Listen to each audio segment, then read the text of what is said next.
James. So we're at a place now where it feels to me like we've really identified the core of where things are at. Yeah. Yeah. And let me just go back over it. What I heard again was investment, viability, probably viability first, then investment. And obviously the key thing that it sounds like for you coming off the back of investment is return. Yeah. Does that sound right for you? Does that sound congruent? It is all about return. It is about whether I can get a return from my current business. And yeah,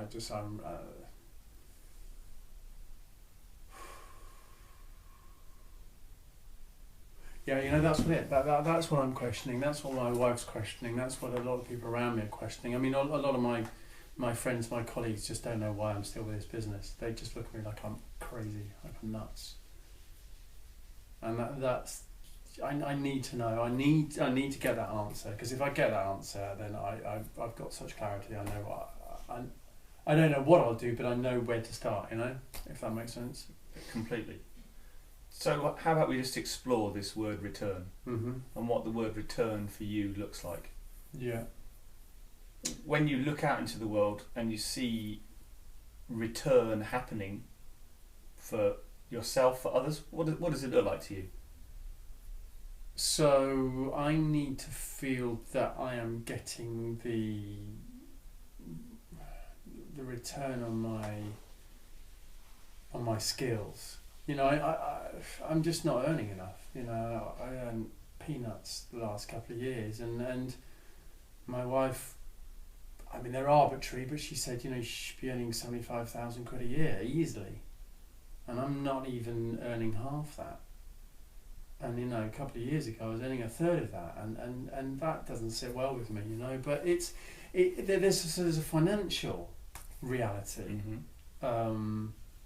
which is to pay for everything for my wife to have a comfortable maternity leave. That 75,000 feels about right, but also that I just am not sucked into the relentless kind of squabbles and nonsenses that are such a waste of time. It's almost like, should that be that colour blue in the logo? Who cares? It's like, get clients.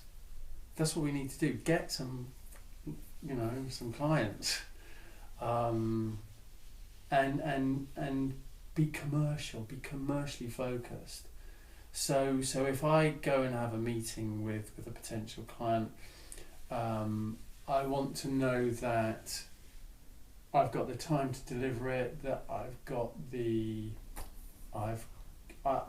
not going to be sucked into all these other things, that I can make that my focus. And I can give them a range of opportunities, or a range of offer of services, rather than just, I've got to use this way because this is how we do it here, and it's just restrictive. And I don't think clients want that. But if I didn't have to deal with half of the rubbish that I deal with in the business, that I don't think gets anyone anywhere, I'd have so much more time to focus just on client acquisition and client servicing, and then I'd make the money. But we've put so much into it, and it's potentially a brilliant business. So I think the business is potentially brilliant, but the people in the business will never realise that potential, and I can't keep holding it afloat. It's like pushing a thing uphill. I can't keep doing that. Okay. So I'm hearing you're quite clear. You have clarity around commercial return. Yeah. What would emotional return look like for you right now? It's proud of what I do. Proud of the business. Proud of what I'm putting out into the world. I'm proud of some of the toolkit we've got, but I'm not proud of the wrapper. Our website's a disgrace, and that people just don't get it. And of the 15 people in my business, who would I take in to see clients? 3. Not proud of that. I know they're nice people, they're nice to hang out with in the pub, or go for a coffee with, but not as business partners. I wouldn't want to introduce them to any of my clients. 3 maybe tops.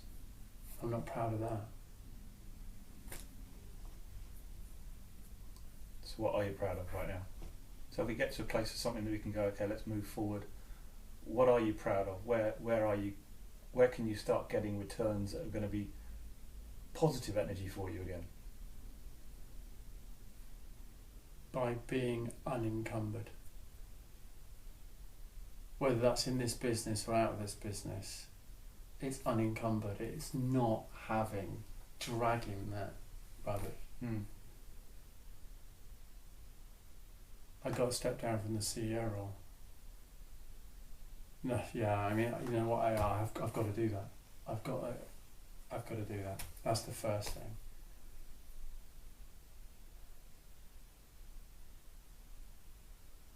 But you know, even if I do that, it's not going to happen. It's not going to happen. If we've only got 3 people in the business that I trust commercially, it doesn't matter how culturally bonded I am to them. You know, that's meaningless. The return on investment comes from it being a robust commercial proposition, and it just won't be. And actually, how long would it take? It's like a football team, you know, sort of, they get so close and then they don't make it, and then years of rebuilding. I haven't got years to rebuild. We'd have to rebuild this business from scratch, and I haven't got it.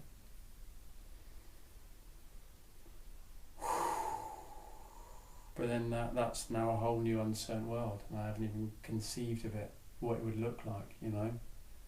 I haven't even conceived of it because I've been so focused and committed.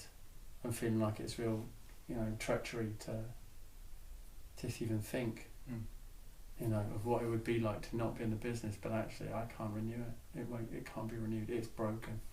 It's broken. It's broken. And it's kind of scary, you know, to go out there and think, well, what would the world look like without this? But that return for me means getting the maximum reward for my qualities, and I can't do that in this business anymore, which is that's really sad. You know, it's really sad. I guess I've been knowing it for a long time. Okay. It was really interesting when you talked about the bag on your shoulder. It kind of feels like you need to kind of lift that off and get rid of it. Yeah, just been feeling what it'd be like to not have it, just to even conceive of the thought of me going it alone and just me. Feel lighter. Yeah, you know, it's weird, isn't it? It's strange. So if we focused on actions, on how you could get to that place, and you walked away with those actions to start moving in that direction, would that be a good way to finish the session today? Yeah.